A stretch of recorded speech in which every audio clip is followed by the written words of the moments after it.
Namaku Karya Didi. 30 tahun yang lalu, tepatnya tanggal 14 April 1991, aku dilahirkan ke dunia ini.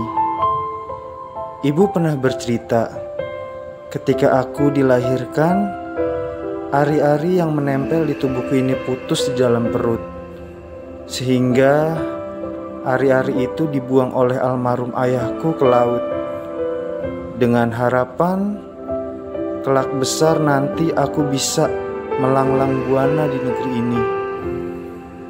Dengan sigap, petugas rumah sakit yang membantu kelahiranku dengan cepat menyelamatkan aku dan nyawa ibuku. Singkat cerita, ketika umurku 3 bulan, aku terkena penyakit yang menyerang bagian leherku. Dokter memvonisku terkena penyakit kelenjar getah bening. Dari kecil, aku melewati masa kanak-kanakku seperti biasa.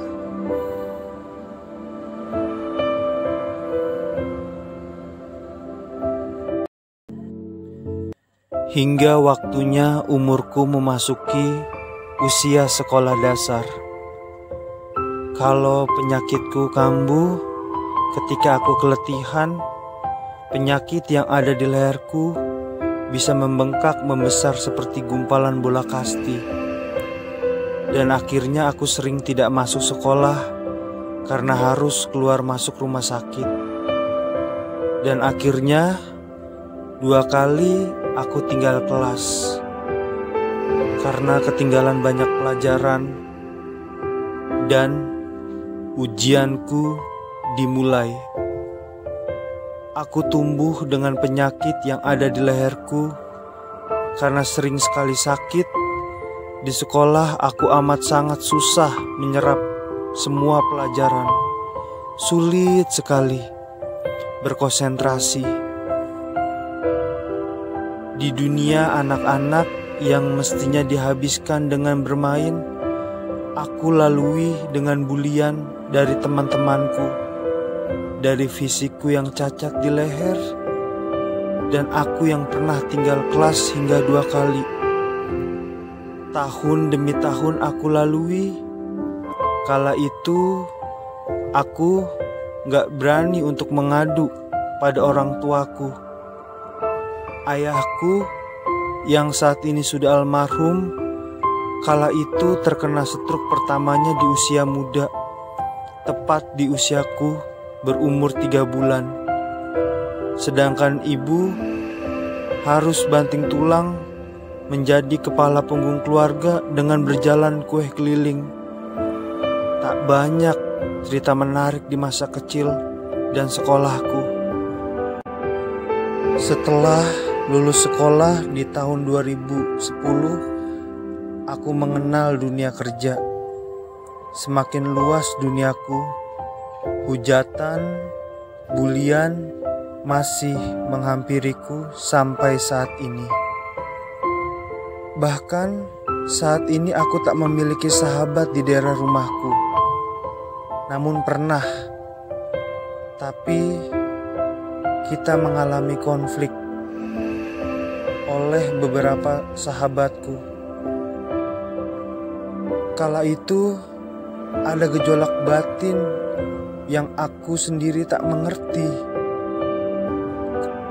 Kala itu konflik yang dialami membuat ada satu momen aku hampir saja depresi, bingung, sedih, kecewa, hingga suaraku hilang begitu saja.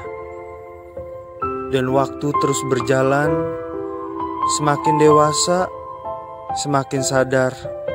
Kala itu kami hanyalah kurang berkomunikasi. Bertahun-tahun tidak bersama, banyak perubahan dalam diri kami masing-masing. Bertahun-tahun aku tutupi jati diriku, kesedihanku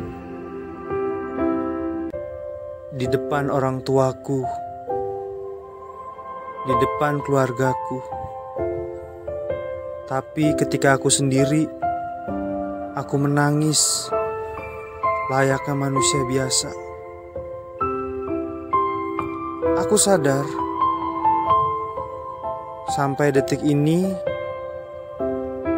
aku pergi ke suatu tempat hanya untuk menjadikan ladang pelampiasanku, kesedihanku yang aku sendiri tak mengerti bagaimana aku menghilangkan kesedihan itu.